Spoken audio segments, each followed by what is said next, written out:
ಸಿರಿಧಾನ್ಯದಲ್ಲಿ ಸಾಮೆ ಅದ್ಭುತ. ನಂತರ ಬಂದ್ಬಿಟ್ಟು ಊದಲು. ಊದಲು ಯಾರು ಬಳಸ್ತಾರೋ ಲಿವರ್ ಇಶ್ಯೂಸ್ ಇರಬಹುದು, ಕಿಡ್ನಿ ಇಶ್ಯೂಸ್ ಇರಬಹುದು, ಅಂದ್ರೆ ಗಾಲ್ ಬ್ಲಾಡರ್ ಇಶ್ಯೂಸ್ ಇರಬಹುದು, ಅಥವಾ ಇಸೋಫಾಗಸ್ ಇಶ್ಯೂಸ್ ಇರಬಹುದು, ಅಥವಾ ಏನು ನಮ್ಮ ಲಿವರ್ ಇಂದ ಬರ್ತಕ್ಕಂಥ ಕಾಮಾಲೆ ರೋಗ ಅಂತ ಹೇಳ್ತೀವಲ್ಲ ಅದಿರಬಹುದು, ಅಥವಾ ಕೊಲೆಸ್ಟ್ರಾಲ್ ಇರ್ಬೋದು. ಇವೆಲ್ಲದರಿಂದನೂ ನಾವು ಹೊರಗಡೆ ಬರೋದಕ್ಕೆ ಊದಲು ಹೆಲ್ಪ್ ಆಗುತ್ತೆ ಸ್ನೇಹಿತರೆ. ಅದ್ಭುತವಾದಂತ ಸಿರಿಧಾನ್ಯಗಳು. ನಂತರ ನೋಡಿ, ಇದರಲ್ಲಿ ಇನ್ನೊಂದೇನಂದ್ರೆ ಇಂಪಾರ್ಟೆಂಟ್, ನೀವು ಮೇಲೆ ಭಾಗದಲ್ಲಿ ಗಮನಿಸಬಹುದು, ಪ್ರೋಟೀನ್ 7.7 ಗ್ರಾಮ್ ಇದೆ, ಫೈಬರ್ 7.6 ಗ್ರಾಮ್ ಇದೆ, ಐರನ್ 9.3 mg ಇದೆ, ಕ್ಯಾಲ್ಸಿಯಂ 17 mg ಇದೆ, ಮಿನರಲ್ಸ್ 1.5. ಈ ಪ್ರತಿ ಒಂದು ಧಾನ್ಯದಲ್ಲೂ ಹೈಯೆಸ್ಟ್ ಲೆವೆಲ್ ಅಲ್ಲಿ ನಮಗೆ ಮಿನರಲ್ಸ್, ಕ್ಯಾಲ್ಸಿಯಂ, ವಿಟಮಿನ್ಸ್, ಫೈಬರ್ ಮತ್ತು ಪ್ರೋಟೀನ್ಸ್ ಇರುತ್ತೆ. ಹಾಗಾಗಿ 100% ನಮ್ಮ ದೇಹಕ್ಕೆ ಹೆಲ್ಪ್ ಮಾಡುವಂತ ಅದ್ಭುತವಾದಂತ ಫುಡ್ಸ್ ಇದು. ನಂತರ ಬಂದು ಈ ನವಣೆ ನೋಡಿ, ಯಾಕೆ ನವಣೆ ಕೊಟ್ರೆ, ನವಣೆನಲ್ಲಿ ಹೆಸರಲ್ಲೇ ಇದೆ ನರ ದೌರ್ಬಲ್ಯನ ಕಡಿಮೆ ಮಾಡುತ್ತೆ ಅಂತ. ನಂತರ ಯಾರಿಗೆ ಕಾನ್ಸಂಟ್ರೇಷನ್ ಪವರ್ ಇರಲ್ಲೋ, ಯಾರಿಗೆ ಮನಸ್ಸಿನಿಂದ ಯಾವುದೇ ಒಂದು ಕೆಲಸನ ಚಂಚಲತೆ ಇರುತ್ತಲ್ಲ, ಆ ಚಂಚಲ ಮನಸ್ಸಿರ್ತಕ್ಕಂಥವ್ರು ಕೂಡ ಈ ನವಣೆ ತಿನ್ನೋದ್ರಿಂದ ಆ ಚಂಚಲತೆ ಹೋಗುತ್ತೆ. ಈವನ್ ಸಂಧಿವಾತ ಕ್ಲಿಯರ್ ಆಗುತ್ತೆ.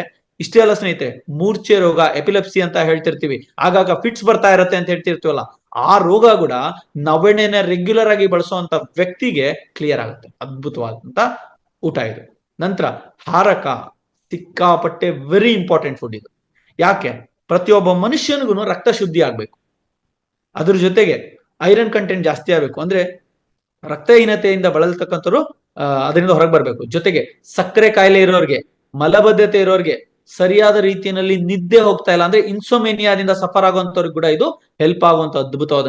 ನೋಡಿ ಸ್ನೇಹಿತರೆ, ಯಾಕೆ ನಾವು ವೈಟ್ ರೈಸು, ವೀಟು, ಬಿಳಿ ಪದಾರ್ಥಗಳನ್ನ ಬಳಸಬಾರ್ದು ಅಂತ ಹೇಳ್ತೀವಿ? ಬಿಕಾಸ್ ನಮ್ಮ ಸಿರಿಧಾನ್ಯದಲ್ಲಿ ಹೈಯೆಸ್ಟ್ ಲೆವೆಲ್ ಪ್ರೋಟೀನ್ ಇರುತ್ತೆ, ಹೈಯೆಸ್ಟ್ ಲೆವೆಲ್ ಫೈಬರ್ ಇರುತ್ತೆ, ಹೈಯೆಸ್ಟ್ ಲೆವೆಲ್ ಮಿನರಲ್ಸ್ ಇರುತ್ತೆ, ಆಮೇಲೆ ಐರನ್ ಇರುತ್ತೆ, ಕ್ಯಾಲ್ಸಿಯಂ ಇರುತ್ತೆ, ಮ್ಯಾಂಗನೀಸ್ ಇರುತ್ತೆ, ಪ್ರತಿ ಒಂದು ನಿಯಾಸಿನ್ ಇರುತ್ತೆ, ಪ್ರತಿ ಒಂದು ಅಂಶ ಇರುತ್ತೆ, ರೈಬೋಫ್ಲಾವಿನ್ ಇರುತ್ತೆ, ವಿಟಮಿನ್ ಸಿ ಇರುತ್ತೆ, ಇ ಇರುತ್ತೆ, ಎ ಇರುತ್ತೆ, ಕೆ ಇರುತ್ತೆ, ಪ್ರತಿಯೊಂದು ಅಂಶ ಇರುತ್ತೆ. ಹಾಗಾಗಿ ಇದು ನಮಗೆ ಬಹಳ ಹೆಲ್ಪ್ ಮಾಡುತ್ತೆ ಸರ್. ಹಾಗೆ ಸ್ಕ್ರೀನ್ ಶೇರ್ ಆಗಲಿ ಅಂದ್ರೆ ಇಮಿಡಿಯೇಟ್ ಆಗಿ ಹೇಳ್ಬಿಡಿ ಸರ್. ನಂತರ ಬಂದ್ಬಿಟ್ಟು ವೆರಿ ಇಂಪಾರ್ಟೆಂಟ್, ಏನು ಇದ್ರಲ್ಲಿ ಸಿಗುವಂತದ್ರಲ್ಲಿ ಎಲ್ಲದಕ್ಕೂ ಸಿಂಪಲ್ ಆಗಿ ಹೇಳ್ಬಿಡ್ತೀನಿ. ಪೋಷಕಾಂಶಗಳಲ್ಲಿ ಸಮೃದ್ಧಿಯಾಗಿರುತ್ತೆ, ಅಂದ್ರೆ ಎಲ್ಲಾ ರೀತಿಯಾದಂತ ವಿಟಮಿನ್ಸ್, ಮಿನರಲ್ಸ್, ಪ್ರೋಟೀನ್ಸ್, ಫೈಬರ್ ಇರೋದ್ರಿಂದ ಅದ್ಭುತವಾಗಿ ಕೆಲಸ ಮಾಡುತ್ತೆ. ಇನ್ನೊಂದೇನಂದ್ರೆ, ನಮ್ಮ ಎಲ್ಲಾ ಸಿರಿಧಾನ್ಯಗಳು ಗ್ಲೂಟನ್ ಮುಕ್ತ, ಅಂದ್ರೆ ಅಂಟು ಮುಕ್ತ. ನಾವು ನೋಡ್ತಿರ್ತೀವಿ ಗೋಧಿ ಹಿಟ್ಟಿನ ಧಾರಾವಾಹಿ, ಇದು ಎಲ್ಲಾದ್ರೂ ಒಂದು ಯೂಟ್ಯೂಬ್ಸ್ ಅಲ್ಲಿ ಅಲ್ಲೆಲ್ಲ ಗೋಧಿ ಹಿಟ್ಟಿನ ಹಿಂಗ್ ಇನ್ಬಿಟ್ಟು ಇನ್ನ ತಿರುಗಿಸ್ತಾನೆ ಇರ್ತಾರೆ, ಹಿಂಡ್ತಾನೆ ಇರ್ತಾರೆ. ಆದ್ರೆ ಅದು ಅದರಿರ್ತಕ್ಕಂಥ ಅಂಟಿನ ಸ್ವಭಾವನ ಬಿಟ್ಕೊಡಲ್ಲ. ಈಗ ಮೈದಾ ಹಿಂಗ್ ಕಲಸಿದ ತಕ್ಷಣ ನಾವು ಗೋಂದಾಗಿ ಯೂಸ್ ಮಾಡ್ತೀವಿ ಎಲ್ಲಾ ಕಡೆ. ಆ ರೀತಿಯಾಗಿ ಯಾವುದೇ ಕಾರಣಕ್ಕೂ ನಾವು ನಮ್ಮ ಸಿರಿಧಾನ್ಯನ ಬಳಸಕ್ ಸಾಧ್ಯನೇ ಇಲ್ಲ ಆ ರೀತಿಯಾಗಿ. ಅಂಡ್ ಹೆಚ್ಚಿನ ಫೈಬರ್ ಇರೋದ್ರಿಂದ ನಮ್ಮ ಜೀರ್ಣಕ್ರಿಯೆ ಇಂಪ್ರೂವ್ ಆಗುತ್ತೆ. ನಂತರ ಪ್ರೋಟೀನ್ಸ್ ಜಾಸ್ತಿ ಇರೋದ್ರಿಂದ ನಮ್ಮಲ್ಲಿ ಅದ್ಭುತವಾದಂತ ಏನು ಅಂಗಾಂಗಗಳನ್ನ ರಚನೆ ಮಾಡೋದಕ್ಕೆ ಹೆಲ್ಪ್ ಮಾಡ್ಕೊಡುತ್ತೆ. ನಂತರ ಬಂದ್ಬಿಟ್ಟು ರೋಗ ನಿರೋಧಕ ಶಕ್ತಿಯನ್ನ ಜಾಸ್ತಿ ಮಾಡ್ಕೊಡುತ್ತೆ. ಇಷ್ಟಲ್ಲದೆ ಸುಧಾರಿತ ಜೀರ್ಣಕ್ರಿಯೆ, ನಮ್ಮನ್ನ ನಿಧಾನವಾಗಿ ನೋಡಿ, ಇವತ್ತೇನಾಗ್ತಾ ಇದೆ, ರೈಸ್ ತಿಂತಾ ಇದೀವಿ, ಗೋಧಿ ತಿಂತಾ ಇದೀವಿ, ನಾವು ತಿಂದ ತಕ್ಷಣ within span of 1 to 2 hours ಒಳಗೆ ಇದು ಕರಗೋಗ್ಬಿಡುತ್ತೆ.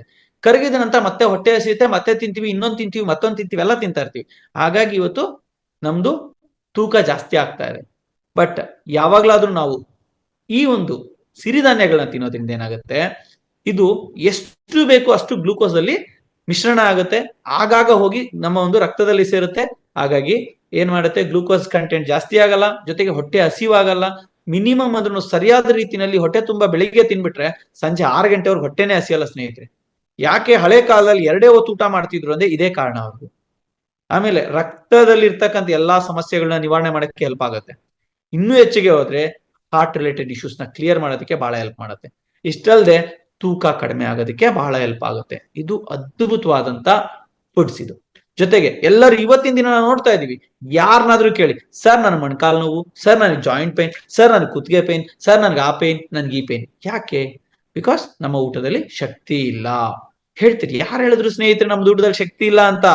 ನಮ್ಮ ಊಟದಲ್ಲಿ ಶಕ್ತಿ ಇಲ್ಲ ಅಲ್ಲ, ನಾವು ತಿಂತಾ ಇರೋಂತ ಊಟ ತಪ್ಪು, ಹಾಗಾಗಿ ಶಕ್ತಿ ಇಲ್ಲ. ಸರಿಯಾದ ಊಟ ಮಾಡಿದ್ರೆ 100% ಶಕ್ತಿ ಸಿಗುತ್ತೆ. ಯಾವುದೇ ರೀತಿಯಂತ ದೀರ್ಘಕಾಲ ಅಂದ್ರೆ ಲಾಂಗೆಸ್ಟ್ ಫಾರ್ಮ್ ಆಫ್ ಡಿಸೀಸಸ್ ಅಲ್ಲಿ, ಡಿಸಾರ್ಡರ್ಸ್ ಅಲ್ಲಿ ನಾವ್ ಇದೀವಿ ಅಂದ್ರೆ ಅದನ್ನ ಕಡಿಮೆ ಮಾಡಿ ವಾಪಸ್ ನಮ್ಮನ್ನ ತಗೊಂಬರೋ ಕೆಪಾಸಿಟಿ ಇದಕ್ಕಿದೆ. ಈವನ್ ಕ್ಯಾನ್ಸರ್ ಅನ್ನು ಕೂಡ ನಿವಾರಣೆ ಮಾಡೋ ಒಂದು ಕೆಪಾಸಿಟಿ ಇದೆ.